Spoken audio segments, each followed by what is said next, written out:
No school day would be complete without everybody's favorite subjects, lunch and recess.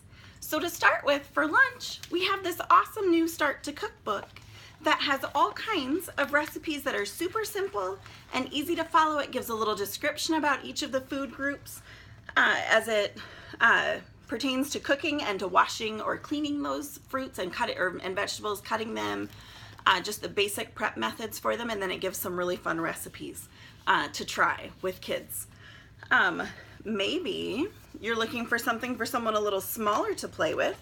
We have these Busy Bug and Busy Train books. It has this cute little pullback toy that when you pull her back, this one is great for a smaller kid without the fine motor skills to do a wind up.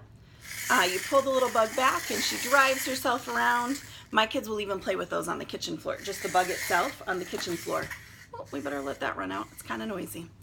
We also have this awesome new book for recess that, because I meant to tell you, sometimes we can't plan for it. I think it's super important that kids are out doing big gross motor activities, getting as much flipping and spinning and running as they can for physical activity, but we all know sometimes recess gets rained out or we just can't be outside for some reason. So instead of having our kids be crazy inside doing those physical things in the house, rolling down the stairs, jumping off the furniture, Usborne provides some awesome activities that they could be doing instead. So this new Press Out Paper Dolls book is just the sweetest. The book itself, the cover, provides the room that you can set this up on the table, and then it has these paper dolls that can be pressed out.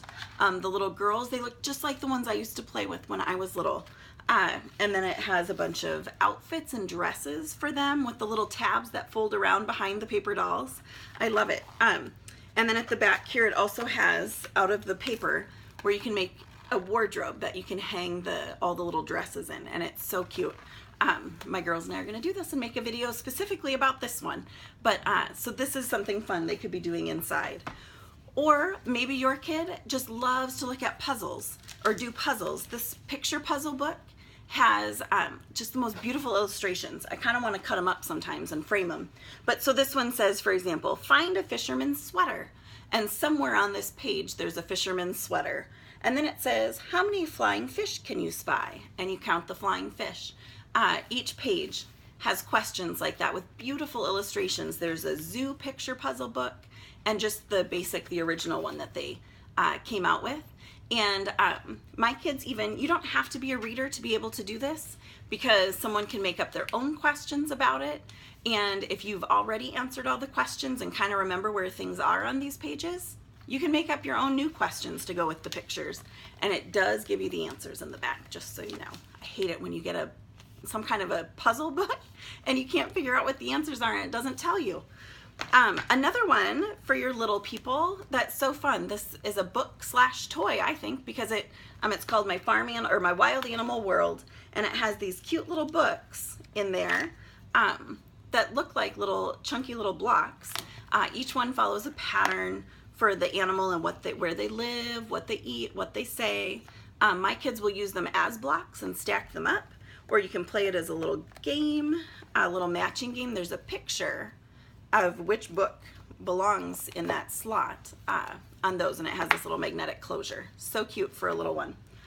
Our sticker books are second to none. We have this new size, the smaller sticker book, and the pages on these are now, the stickers are now reusable, where they are a coated page so that the stickers can be taken on and off easily. We have a whole series, some that are geared, they have fairies and princesses and shopping girls and whatever. And if you have some kids who are not so into fairies and princesses and whatever, that's awesome, because we also have books for building your own robots and spaceships, and for putting the outfits like on superheroes. There's some great options for all different interests that kids might have. Maybe you're not so into messy projects. This magic painting book is awesome. All your child needs, they just use this little paintbrush here and a cup of water, and they can make the most magical little paintings in this book. just with some water. It's perfect. It keeps them busy. It makes them feel like they're creating something artistic, and you don't have a big mess to clean up when they're done. Or another puzzle book, a new one that we have, is this 101 Optical Illusions. Kids love to figure these things out and then bring it to an adult and just try to trick them about, ooh, which one's longer, or and then it turns out they're the same for whatever reason. But this Optical Illusions one is a really fun book. But it's time to get back to class. Recess is over.